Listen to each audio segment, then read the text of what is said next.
নমস্কার, সংস্কৃত হিন্দি পাঠশালায় তোমাদের সবাইকে স্বাগত জানাই। আশা করি তোমরা সবাই ভালো আছো। আজকে আমাদের আলোচ্য বিষয় হলো সংস্কৃত প্রত্যয়। তো আজকের ভিডিও কিন্তু তোমাদের কাছে খুবই গুরুত্বপূর্ণ হতে চলেছে, কেননা আজকে প্রত্যয়টা আমরা কিন্তু সম্পূর্ণ ট্রিক সহকারে জানবো। ট্রিকের দ্বারা আমরা প্রত্যয় কিভাবে সহজে চিহ্নিত করতে পারি সেভাবে আমরা আজকে জানবো।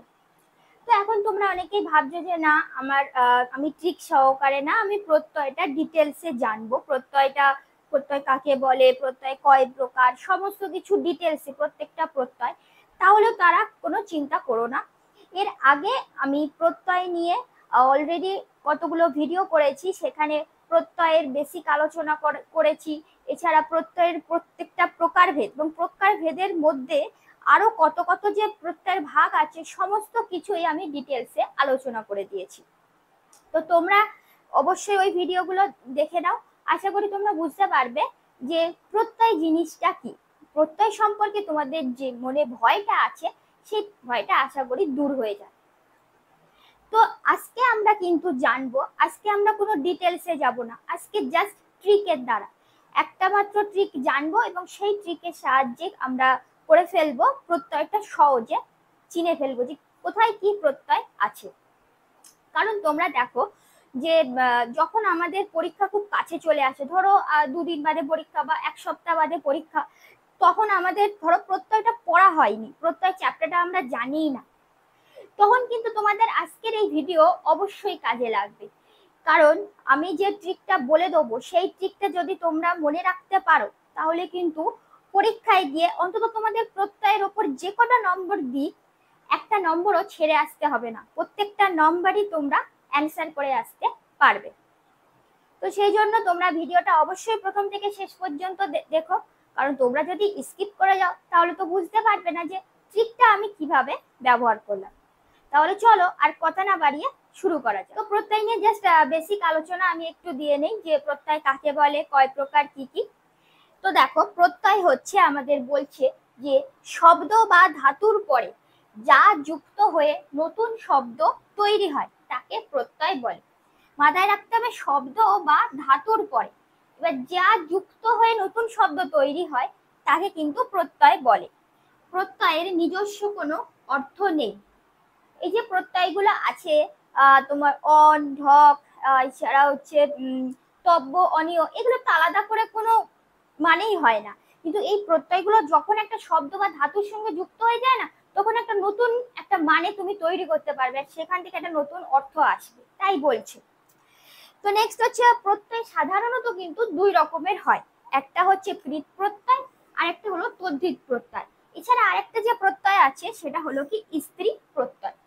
এবার কৃৎ প্রত্যয় কি? কৃৎ প্রত্যয় ধাতুর সঙ্গে যে প্রত্যয় যুক্ত হয় তাকে হচ্ছে কৃৎ প্রত্যয় বলে। এটা মাথায় রাখতে হবে যে ধাতুর সঙ্গে যে প্রত্যয় যুক্ত হয় সেটা কিন্তু কৃৎ প্রত্যয়। আর যেমন হচ্ছে কি কি ত, তব, তু, লপ, তুমুল, এগুলো হলো কৃৎ প্রত্যয়। এবারে আসছে তদ্ধিত প্রত্যয়। শব্দের সঙ্গে যে প্রত্যয়গুলো যুক্ত হয় তাকে বলা হয় তদ্ধিত প্রত্যয়। কি কি? যেমন অন, ঠক, ঢক, ফক, এইগুলো হচ্ছে তদ্ধিত প্রত্যয়। লাস্ট আমাদের যে প্রত্যয়টা জানলাম সেটা হচ্ছে স্ত্রী প্রত্যয়। দেখো যে শুধুমাত্র ধাতুর সঙ্গে প্রত্যয়টা কৃৎ প্রত্যয়, আর শব্দের সঙ্গে দুটো প্রত্যয় আছে, একটা হলো তদ্ধিত প্রত্যয় আর একটা হচ্ছে এই স্ত্রী প্রত্যয়। তবে পার্থক্যটা হচ্ছে এটাই যে শব্দের শেষে যে প্রত্যয় যুক্ত হয়ে স্ত্রী বোধক পদ গঠন করে, তাহলে এটাই হচ্ছে পার্থক্য। আমরা তদ্ধিত প্রত্যয় পড়ার সময় তো দেখলাম না যে স্ত্রী বোধক পদ গঠন করবে, কিন্তু স্ত্রী প্রত্যয় এটাই হচ্ছে তদ্ধিত প্রত্যয়ের সাথে পার্থক্য, যে স্ত্রী বোধক পদ গঠন করবে। তাহলে সেই প্রত্যয়টা হলো কি স্ত্রী প্রত্যয়। যেমন হচ্ছে টাক, নিস, নিপ, উম ইত্যাদি। তো এই হচ্ছে আমাদের সংক্ষেপে প্রত্যয়ের উপর বেসিক আলোচনা। এবারে আমরা সরাসরি ট্রিকে চলে যাব। তো প্রথমে দেখো বলছে যে ত প্রত্যয়। ত প্রত্যয় হচ্ছে অতীতকালে ত প্রত্যয় ব্যবহৃত হয়। তো কোন কালে কি প্রত্যয় হয়, কিভাবে ব্যবহৃত হয়, এই সমস্ত ডিটেলসে আলোচনা আমি ওই ভিডিওতে করেছি। তো তোমরা অবশ্যই ওই ভিডিওগুলো দেখে নাও, তাহলে তোমরা ডিটেলসে প্রত্যয়টা ভালোভাবে বুঝে যাবে। নেক্সট এবারে আসছি আমরা চেনার উপায়, এবং এই চেনার উপায়টাই হচ্ছে আমাদের আসল ট্রিক। তো ট্রিকটা কি বলছে যে তয় বিসর্গ আর টয় বিসর্গ। যদি তুমি দেখতে পাও যে তয় বিসর্গ আর টয় বিসর্গ, তাহলে তুমি বুঝে যাবে যে ত প্রত্যয়। আবার এটা উল্টো করে ভাবো, যদি ত প্রত্যয় থাকে তাহলে তুমি তয় বিসর্গ আর টয় বিসর্গ করে দেবে। তো উদাহরণগুলো দেখে নেই। যেমন হচ্ছে পুজ যুক্ত ত, এই পুজ হচ্ছে ধাতু, তার সাথে ত প্রত্যয় করে আমরা করেছি পূজিত। দৃশ যুক্ত ত, এই দৃশ হলো ধাতু, তার সাথে ত প্রত্যয় করে হয়েছে দৃষ্ট। পঠ ধাতু, তার সাথে ত করে হয়েছে পঠিত। কৃষ যুক্ত ত করে হয়েছে কৃষ্ট। তাহলে এখানে যে এই যে টয় বিসর্গ আমরা দেখতে পেয়েছি, আবার এদিকে তয় বিসর্গের জায়গায় ত দেখতে পাচ্ছি। তো একটা কথা তোমাদের বলে রাখি যে বিসর্গটা খুব একটা বড় ফ্যাক্টর নয়। যদি তোমাদের দেখো যে পরীক্ষায় প্রশ্ন দিয়েছে বিসর্গ দিয়ে, মানে প্রত্যয় প্রশ্ন দিয়েছে, ধরো তোমাদেরকে বলছে যে পূজিত, এটা কিভাবে এসছে, সেই বানানটা দিয়েছে পয় দীর্ঘ বর্গে জয় হস্যি ত বিসর্গ, তাহলে তুমি নিশ্চয়ই লিখবে যে পুজ যুক্ত ত। তার মানে কথা হচ্ছে যে যেখানে তুমি তয় বিসর্গ দেখছো সেখানেও যেমন এই ত প্রত্যয় হচ্ছে, আর যেখানে শুধু সিম্পল ত দেখতে পাচ্ছ, সিম্পল ট দেখতে পাচ্ছ, সেখানেও কিন্তু এই ত প্রত্যয় হচ্ছে। বিসর্গটা খুব একটা বড় জিনিস নয়। তার মানে মনে করে রাখো, ট্রিকটা হচ্ছে ত থাকবে আর ট থাকবে, বিসর্গ তার সাথে আছে। নেক্সট হচ্ছে তবতু প্রত্যয়। তবতু প্রত্যয় অতীতকালে ব্যবহৃত। এই ত প্রত্যয় আর এই তবতু প্রত্যয়, এই দুটোকে আমরা একসঙ্গে কি বলেছি, নিষ্ঠা প্রত্যয় বলে, এবং এই দুটোই হলো অতীতকালে ব্যবহৃত হয়। যে চেনার উপায়টা কি, এর চেনার উপায় বলছে তবান থাকবে আর টবান থাকবে, তবান থাকবে আর টবান থাকবে। উদাহরণগুলো দেখে নিই। গম যুক্ত তবতু, গম ধাতুর সাথে তবতু প্রত্যয় করে হয়েছে গতবান, ভালো করে খেয়াল করো, তবান পেয়েছি। ত্রিপ যুক্ত তবতু, ত্রিপ ধাতুর সাথে তবতু প্রত্যয় করে হয়েছে তৃপ্তবান, এখানেও আমরা তবান পেয়েছি। পুষ যুক্ত তবতু, পুষ ধাতুর সাথে তবতু করে হয়েছে পুষ্টবান, এই যে টবান, টবান পেয়েছি। আর স্পৃশ, স্পৃশ মানে হচ্ছে স্পর্শ করা, তো তার সাথে আমরা যখন তবতু প্রত্যয় করছি তখন হচ্ছে স্পৃষ্টবান, এখানেও আমরা টবান পেয়েছি। তাহলে এগুলোই হচ্ছে ট্রিক। ট্রিক হচ্ছে এই চেনার উপায়, কিভাবে মনে রাখতে পারবে, তবান আর টবান, তবান টবান থাকলে হয়ে যাবে কি তবতু প্রত্যয়। এবার তোমাকে প্রশ্ন এইটাও দিতে পারে বা এটাও দিতে পারে, হয়তো গতবান দিয়ে দিল যে কিভাবে হয়েছে উৎপত্তিটা নির্ণয় করো, তখন তোমাকে লিখতে হবে কি, যখন দেখতে পাচ্ছ গতবানের মধ্যে তবান রয়েছে, তাহলে এখানে আমাদের মাথায় চলে আসবে যে তবতু প্রত্যয় হয়েছে, তাহলে গম যুক্ত তবতু। আবার যদি দেয় যে গম যুক্ত তবতু, তাহলে ধাতুর পরে যখন তবতু প্রত্যয় থাকে তাহলে আমরা জেনেছি ট্রিকটা যে তবান হয় আর টবান হয়। এবার গম যুক্ত তবতু, সেই জন্য হবে গতবান। যদি দৃশ যুক্ত তবতু দিত তাহলে হতো দৃষ্টবান, দৃষ্টবান হতো না, দৃষ্টবান, তাই তবান আর টবান। নেক্সট প্রত্যয় হচ্ছে তা প্রত্যয়।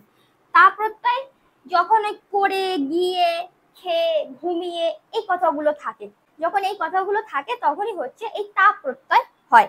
এর চেনার উপায় কি, এর চেনার উপায় হচ্ছে তয় বয় আকার থাকবে আর টয় বয় আকার থাকবে, তয় বয় পাবে আর টয় বয় পাবে। উদাহরণগুলো দেখে নি।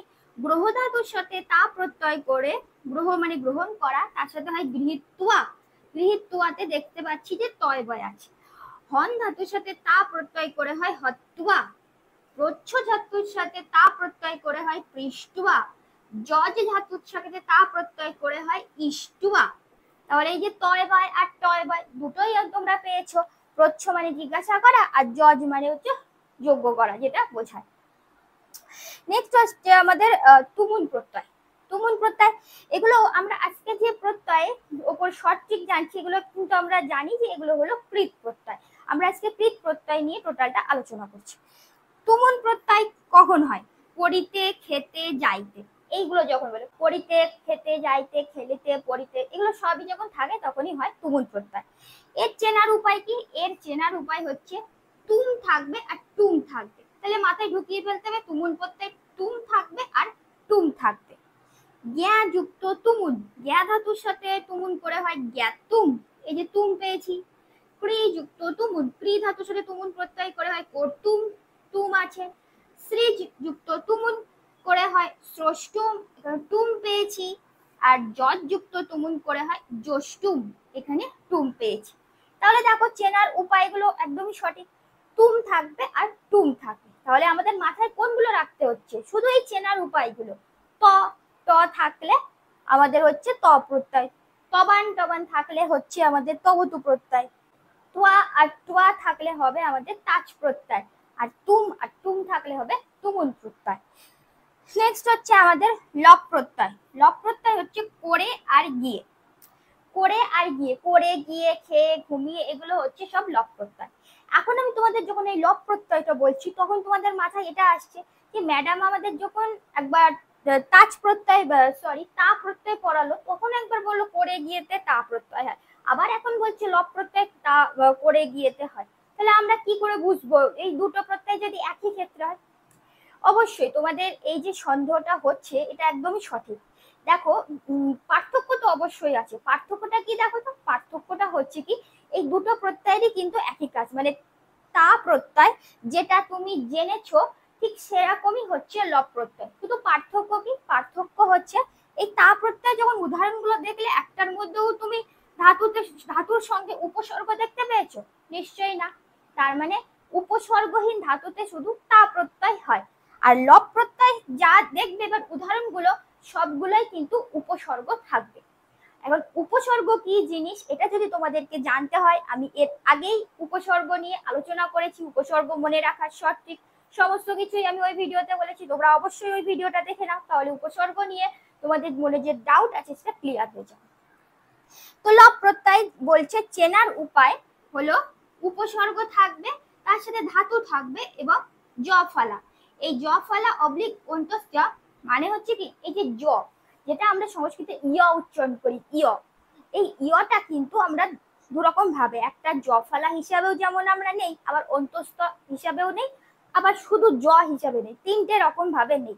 প্রথমত জ হিসাবে নেই, আবার তার সাথে জ ফলা দিলেও সেটা নেই, আবার অন্তস্থ নেই। মানে তুমি যখন লব প্রত্যয় চিনতে গেলে এটাই যে এই তিনটে জিনিসই দেখতে পাবে, হয় জ দেখতে পাবে, নাই জ ফলা দেখতে পাবে, নাই অন্তস্থ দেখতে পাবে। দেখো উদাহরণগুলো দেখে নাও। অনু, এই অনুটা যে আসছে এটাই হচ্ছে উপসর্গ, তার সাথে যখন ক্রি ধাতু এবং লব প্রত্যয় করে হচ্ছে অনুকৃত্য। আমাদের চেনার উপায় ছিল উপসর্গ ধাতু আর জ ফলা কিন্তু অন্তস্থ। এই যে উপসর্গ এইটা ঢুকে গেছে, তারপরে ক্রি ধাতুটা ঢুকছে, আর ক্রি ধাতুর সাথে লব প্রত্যয় করে হয় কৃত্য, লাস্টে সবার লাস্টে আসছে জফলা। সম উপসর্গের সঙ্গে অর্থ হচ্ছে ধাতু করে লব প্রত্যয় করলে হয় সমর্থয়। আ উপসর্গের সঙ্গে কৃষ ধাতু করে তার লব প্রত্যয় করলে হয় আকৃষ্য। দেখো সবার পিছনে তাহলে জফলা রয়েছে, কিছু কিছু জায়গায় অন্তস্থীয় দেখতে পাবে, এই যে সমর্থ্য দেখতে পেলে অন্তস্থীয়, আবার কোনো জায়গায় শুধু জ দেখতে পাবে। তার মানে মনে রাখো যে লব প্রত্যয় উপসর্গযুক্ত ধাতুর ক্ষেত্রে ব্যবহৃত হয়, ধাতুর পরে এই লব প্রত্যয় হয়, আর উপসর্গহীন ধাতুর পরে তা প্রত্যয় হয়। নেক্সট আমাদের যে প্রত্যয়টা আসছে সেটা হচ্ছে তব্য প্রত্যয়। তব্য প্রত্যয় কোন অর্থে ব্যবহৃত হয়? উচিত অর্থে, যে এটা করা উচিত, এটা মানে পড়া উচিত বা কোনো কিছু উচিত অর্থে আমরা এই তব্য প্রত্যয় ব্যবহার করি। চেনার উপায় কি? এর চেনার উপায় হচ্ছে তব্য থাকবে আর টব্য থাকবে। তব্য পাবো আর টব্য যখনই পাবো তখনই আমরা বুঝে যাব যে এখানে তব্য প্রত্যয় ব্যবহৃত হয়েছে। উদাহরণ দেখো, পা যুক্ত তব্য করে হচ্ছে কি পাতব্য, তব্য পেয়েছি আমরা। হন যুক্ত তব্য করে হচ্ছে কি হন্তব্য। দৃশ যুক্ত তব্য করে হচ্ছে কি দ্রষ্টব্য। মুষ যুক্ত তব্য, মুষ যুক্ত তব্য করে হচ্ছে কি মোষ্টব্য। মুষ ধাতু, মুষ ধাতু মানে কি হচ্ছে? মুষ ধাতু মানে হলো চুরি করা, চুরি করা বোঝায়, সেই মুষ যুক্ত তব্য করে হচ্ছে মোষ্টব্য, মানে চুরি করা উচিত, এই উচিত অর্থে ব্যবহৃত হয়। আশা করি তোমাদের বোঝাতে পারছি যে ঠিক তাহলে আমাদের কোনটা শুধু মনে রাখলে হয়ে যাবে, আমরা এক নিমেষের মধ্যে বলতে পারবো যে এখানে কোন প্রত্যয় ব্যবহৃত হয়েছে। চলো নেক্সট বলছে যে অনিয় প্রত্যয়। অনিয় প্রত্যয়টা কি উচিত অর্থে ব্যবহৃত হয়। এর একটু আগে আমরা তব্য প্রত্যয় করলাম, সেটাও যেমন উচিত অর্থে আর অনিয়, তাহলে তব্য অনিয় দুটো প্রত্যয় উচিত অর্থে ব্যবহৃত হয়। এইটা যেমন অনিয় থাকে কোথাও কোথাও, আবার এখানে একটা অনিয়র রয় হসন্ত দিয়েও করা থাকে। অনিয়র আর অনিয় প্রত্যয় একই প্রত্যয়। তো এর চেনার উপায় কি? এর চেনার উপায় বলছে অনিয় থাকবে এবং অনিয় থাকবে, দুটো উচ্চারণই একই, কিন্তু বানানগুলো খেয়াল করো, একটাই হচ্ছে দন্তান্নয় দীর্ঘি আর একটাই হলো মধ্যাহ্নয় দীর্ঘি থাকবে। তাহলে এরকম যদি দেখতে পাই অনিয় আর সেটা দন্তান্ন আর সেটা কি আবার মধ্যাহ্ন। উদাহরণগুলো দেখে নেই, যেমন পুষ ধাতুর সাথে অনিয় প্রত্যয় করলে হয় পূজনীয়। স্পৃহ, স্পৃহ মানে স্পৃহা করা, স্পৃহ ধাতুর সাথে অনিয় প্রত্যয় করলে হয় স্পৃহনীয়। দা হচ্ছে দান করা, দা ধাতুর সাথে অনীয় প্রত্যয় করলে হয় দানীয়। হ্রি, হ্রি হচ্ছে লজ্জা পাওয়া, হ্রি ধাতু মানে হলো লজ্জা পাওয়া, হ্রি ধাতুর সাথে যদি অনীয় প্রত্যয় করে হয় তাহলে হৃণীয়। তাহলে দেখো দুটো জিনিসই আমরা পেয়েছি, এই যে দানীয়, পূজনীয়, এগুলো দেখতে পাচ্ছি দন্তান্বয় দীর্ঘী, আর হচ্ছে স্পৃহনীয়, হৃণীয় এই ধাতুগুলোর ক্ষেত্রে দেখতে পাচ্ছি মূর্ধন্যয় দীর্ঘী। তাহলে আমাদের দুটোই জানতে হবে। অনীয় বানানটা একবার দন্তান্বয় দীর্ঘী আবার মূর্ধন্যয় দীর্ঘী যদি আমরা পেয়ে থাকি তাহলে আমরা সোজাসুজি বুঝে যাব যে এটা হচ্ছে অনীয় প্রত্যয় বোঝাচ্ছে। নেক্সট হচ্ছে সত্রী প্রত্যয়। সত্রী প্রত্যয় কখন হয়? করতে করতে, খেতে খেতে, যেতে যেতে। এর আগেই আমরা করলাম করতে, খেতে, যেতে, এগুলো হলো তুমুল প্রত্যয়। আর এই ক্রিয়াপদটা যখন দ্বিত্ব ভাব হচ্ছে, দেখো করতে করতে, তাহলে করতে এটা ক্রিয়া, আবার বলছে করতে, তাহলে দ্বিত্ব ভাব হচ্ছে, খেতে খেতে, যেতে যেতে, যখন ক্রিয়ার দ্বিত্ব ভাব হবে তখন বুঝতে হবে যে এটা হলো সত্রী প্রত্যয় ব্যবহৃত হবে। তো চেনার উপায় কি? এর চেনার উপায় হচ্ছে তয় হসন্ত মানে হলো খণ্ডক্ত। আমাদের সংস্কৃতে আমরা যখন দেবনাগরী অক্ষরে লিখি তখন কিন্তু তয় হসন্ত লিখি, কিন্তু বাংলায় যখন লিখছি তখন সেটা খণ্ডক্ত লিখি। তাই লিখেছে যে তয় হসন্ত মানে হলো খণ্ডক্ত যদি দেখতে পাও তাহলে বুঝে যাবে সেখানে সত্রী প্রত্যয় হয়েছে। তো যথাটা কি? ভূ, ভূ ধাতুর সাথে সত্রী প্রত্যয় করে হয় ভবৎ। গম ধাতুর সাথে সত্রী প্রত্যয় করে হয় গচ্ছত। খ্যা ধাতুর সাথে সত্রী প্রত্যয় করে হয় খ্যাত। খ্যা মানে হচ্ছে বর্ণনা করা, আমরা বলি না ব্যাখ্যা, ব্যাখ্যা মানে কি? বর্ণনা করা। তাহলে খ্যা ধাতু মানেই হচ্ছে বর্ণনা করা। খ্যা ধাতুর সাথে সত্রী প্রত্যয় করে খ্যাত। হন ধাতুর সাথে সত্রী প্রত্যয় করে ঘ্নত, হয় নয় খণ্ডক্ত। সুচ ধাতুর সাথে মানে সূচনা করা, সুচ ধাতুর সাথে সত্রী প্রত্যয় করে হয় সূচয়ত। তাহলে দেখতে পাচ্ছ প্রত্যেকটা শেষে আমরা কিন্তু খণ্ডক্ত পাচ্ছি, তার মানে যখনই আমরা গচ্ছত পরীক্ষায় দিয়ে দিয়েছি এটা কিভাবে হয়েছে, খণ্ডক্ত যখন দেখতে পাচ্ছি তাহলে মাথায় চলে আসছে এটা হচ্ছে সত্রী প্রত্যয়, গম যুক্ত সত্রী করে হয়েছে গচ্ছত। আরেকটা কথা হলো কি, এই যে ভবত, গচ্ছত, এগুলো আমরা কোথায় জানতে পেরেছি? এগুলো আমরা ধাতু রূপেই পড়েছি, যে ভূ ধাতু রূপটা করলে হয় ভবতী, ভবত, ভবতী। গম ধাতুটা করলে গচ্ছতি, গচ্ছত। হন ধাতু যেটা হচ্ছে হত্যা করা, বধ করা, সেখানে কি হয়? হন্তি, হত আর ঘ্নন্তি। এখানে কিন্তু ঘয় নয়, একটা উচ্চারণ আছে, সেই জন্য কিন্তু হচ্ছে ঘ্নত হয়েছে। হন ধাতুর সাথে যখন সত্রী প্রত্যয় করা হয় তখন হত হয় না, ঘ্নত হয়। তাহলে আমাদের প্রত্যয় পড়ার আগে কিন্তু সর্বপ্রথম আমাদের ধাতু সম্পর্কে আইডিয়া থাকতে হবে, কারণ ধাতুরূপ থেকেই কিন্তু প্রত্যয়ের জিনিসগুলো আসছে। মানে গম ধাতুটা হচ্ছে গচ্ছ হয়ে যাচ্ছে, ভূ ধাতুটা ভব হয়ে যাচ্ছে, হনটা ঘ্ন হয়ে যাচ্ছে, এগুলো কিন্তু আমরা ধাতুরূপ থেকেই জানতে পেরেছি। নেক্সট হচ্ছে আমাদের সানজ প্রত্যয়। সানজ প্রত্যয়ও এই খেতে খেতে, করতে করতে, যেতে যেতে, এই ক্রিয়ার দ্বিত্বভাব যখন দেখা যায় তখনই হয়। তবে পার্থক্য হচ্ছে কি, এই সত্রী প্রত্যয়টা হচ্ছে প লিখে রেখেছি, প মানে হলো পরস্বৈপদী, পরস্বৈপদী শুধু ধাতুর ক্ষেত্রে হলো সত্রী প্রত্যয় হয়। আর সানজ প্রত্যয় আ লেখা মানে হচ্ছে আত্মনেপদী ধাতুর ক্ষেত্রে, আত্মনেপদী ধাতুর ক্ষেত্রে শুধুমাত্র সানজ প্রত্যয় হয়। তো এর চেনার উপায় হচ্ছে কি, মানও থাকবে আর ময়াকার মধ্যাহ্ন থাকবে। মানটা দন্তান্ন হতে পারে, আবার মধ্যাহ্ন হতে পারে, আর আনো হতে পারে। এই উচ্চারণগুলো কিন্তু সঠিকভাবে করবে, মান, আন এগুলো করবে না, এগুলো কিন্তু ভুল উচ্চারণ, এগুলো কিন্তু আমরা সবাই ভুল উচ্চারণ করি। কারণ আমরা থেমে যাব কখন? যখন আমরা হসন্ত থাকবে, যখন পেছনে কোনো স্বরবর্ণ থাকবে না, কিন্তু এখানে কোনো হসন্ত নেই, এখানে পিছনে স্বরবর্ণ আছে, যদি আমাদের উচ্চারণটা মানো, আনো, বানো এইরকমই করতে হবে, এটাই হচ্ছে সঠিক উচ্চারণ। তো দেখো উদাহরণগুলো দেখে নাও। শেপ ধাতুর সাথে, এইখানে যেমন উচ্চারণ করছি শেপ, কারণ হসন্ত আমাদের এমনি থেমে যেতে হবে, এখানে কোনো স্বরবর্ণ। শেপ ধাতুর সাথে সানজ করে হচ্ছে সেবমান, সেবমান উচ্চারণ করতে হবে। সি ধাতুর সাথে সানজ করে হচ্ছে শয়ান, মৃ ধাতুর সাথে সানজ করে হচ্ছে মৃয়মান, দ্রি ধাতুর সাথে সানজ করে দ্রিয়মান, বৃত ধাতুর সাথে সানজ প্রত্যয় করে হচ্ছে বর্তমান। এটাই হচ্ছে সঠিক উচ্চারণ। তাহলে দেখো আমরা মানও পেয়েছি, যেখানে আনো বললাম তার মানে শয়ানো, এই যে আনো পেলাম, আবার এখানে মধ্যাহ্ন পাচ্ছি, মানো বানান দুটো লিখেছি, এখানেও মধ্যাহ্ন পেয়েছি, আর এটা দন্তান্ন। তাহলে মনে রাখতে হবে মানো সেটা দন্তান্ন হতে পারে, আবার মধ্যাহ্ন হতে পারে, যে বানানটা থাকবে আর হলো আনো। নেক্সট হচ্ছে আমাদের লুট প্রত্যয়। লুটের আরেকটা নাম হচ্ছে অনট প্রত্যয়, অনটও দিতে পারে, আবার সেম হচ্ছে আবার লুট প্রত্যয়, মানে লুট প্রত্যয় যেটা সেটাই হচ্ছে অনট প্রত্যয়। এর চেনার উপায় কি? এর চেনার উপায় হচ্ছে অনো থাকবে আর আনো থাকবে, অনো থাকবে আর আনো থাকবে, এখানেও কিন্তু অন বা আন হবে না, অনো থাকবে বা আনো থাকবে। এখানে আনোটা লিখলাম কেন বলতো, যে সমস্ত ধাতুগুলো আছে, যে দা ধাতু, পা ধাতু, এগুলো তো আকারযুক্ত ধাতু, এগুলো তো আমি পাল্টাতে পারবো না। এখন পা ধাতুর সাথে যদি আমি ধরো এই লুট করে দিলাম, পা যুক্ত লুট করে কি হবে, পানো হবে। কিন্তু ওখানে যদি আমরা তো পনও করতে পারবো না, এই যে অন বলছি তো পনও করতে পারবো না, ধাতুর মূলটা তো হচ্ছে পা, সেই জন্য পানো হবে। তাই লিখেছি যে অনও দেখতে পাবো বা আনো দেখতে পাবো, তখন কিন্তু হয়ে যাবে লুট প্রত্যয়। যেমন হচ্ছে অর্চ, অর্চ ধাতুর সাথে যদি লুট প্রত্যয় করি তাহলে কি হয় অর্চন। দহ ধাতুর সাথে লুট প্রত্যয় করলে দহন। ধাপ ধাতুর সাথে লুট প্রত্যয় করে হয় ধাবন। দা ধাতুর সাথে লুট প্রত্যয় করে হয় দান। বা ধাতুর সাথে, বা মানে হচ্ছে বওয়া, বউন করা, বা ধাতুর সাথে লুট প্রত্যয় করে হয় বানো। আর আহ্বান, আপূর্বক হে ধাতুর সাথে লুট প্রত্যয় করে হয় আহ্বান। আমরা যে বলি না আহ্বান করছে, এটা কিন্তু ভুল বলি, আহ্বানও করছে, এটা বলতে হবে। নেক্সট হচ্ছে আমাদের তিন প্রত্যয়।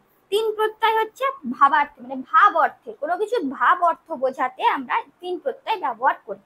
তো এর চেনার উপায় কি, টি থাকবে আর টি থাকবে, টি থাকবে আর টি থাকবে, তাহলে যেখানে আমরা টি আর টয় হস্যি দেখতে পাবো, টয় হস্যি ও টয় হস্যি, সেখানে হবে তিন প্রত্যয়। দেখে উদাহরণগুলো দেখে নেই। চি ধাতুর সাথে তিন প্রত্যয় করে হয়েছে চিতি, বই মানে গান করা, চি মানে হচ্ছে চয়ন করা, ফুল তোলায় যে চি ধাতু চিনতি বলি না, মানে ফুল তোলা, চয়ন করা। গি ধাতু, বই ধাতু মানে হচ্ছে গান করা, এর সাথে যদি আমরা তিন প্রত্যয় করে গীতি, দৃশ মানে দেখা, আমরা সবাই জানি দৃশ ধাতুর সাথে তিন প্রত্যয় করে দৃষ্টি। দুষ মানে হচ্ছে নষ্ট করা, দুষ ধাতুর সাথে যদি তিন প্রত্যয় করে হয় দুষ্টি। নম ধাতুর সাথে তিন প্রত্যয় করে হয় নতি, আর নি ধাতুর সাথে তিন প্রত্যয় করে হয় নীতি।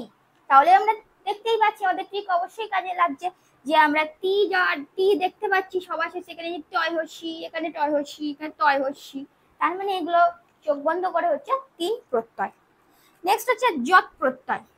যৎ না ইয়ৎ প্রত্যয়। ইয়ৎ প্রত্যয়টা বলছে স্বরবর্ণের সঙ্গে হয়, স্বরবর্ণের সঙ্গে হয় মানে তুমি দেখতে পাবে যে ধাতুর অন্তে স্বরবর্ণ আছে সেই ধাতুগুলোর ক্ষেত্রে কিন্তু ইয়ৎ প্রত্যয় হয়।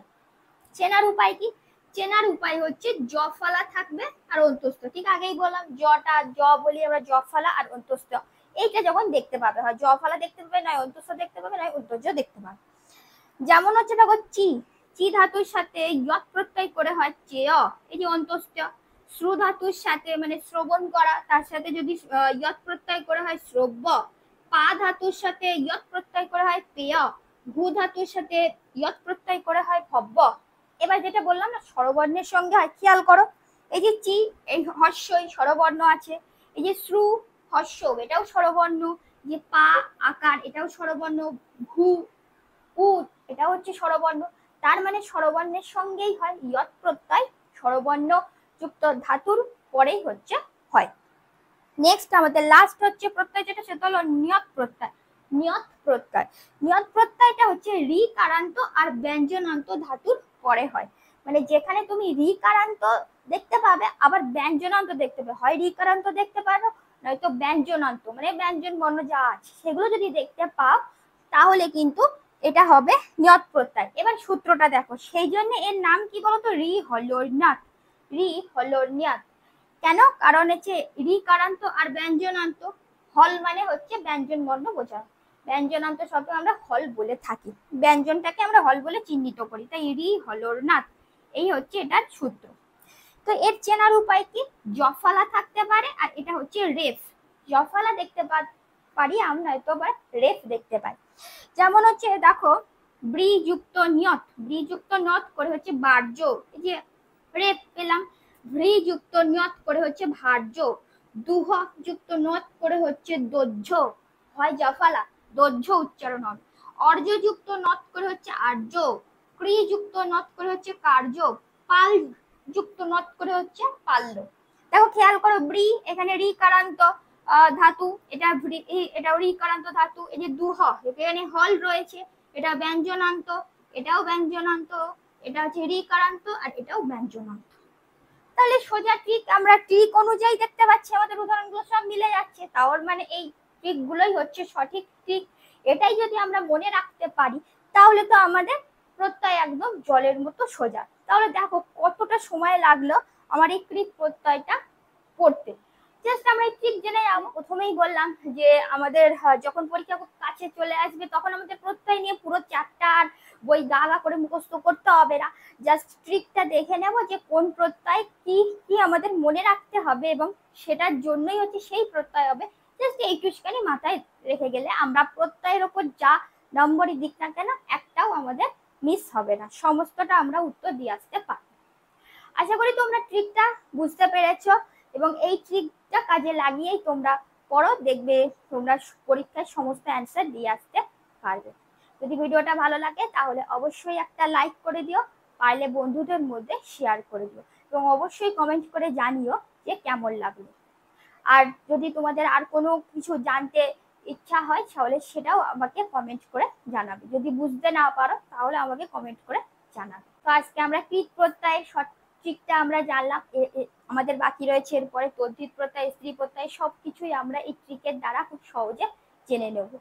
তো তোমরা যারা এখনো নতুন আমার চ্যানেলটিকে সাবস্ক্রাইব করোনি তারা ঝটপট চ্যানেলটিকে সাবস্ক্রাইব করে পাশে থাকা বেল আইকন প্রেস করে অল নোটিফিকেশন করে দাও, যাতে পরবর্তীতে আমি যখন নতুন ভিডিও আপলোড করব তোমরা সহজেই সেই ভিডিও দেখতে পাও।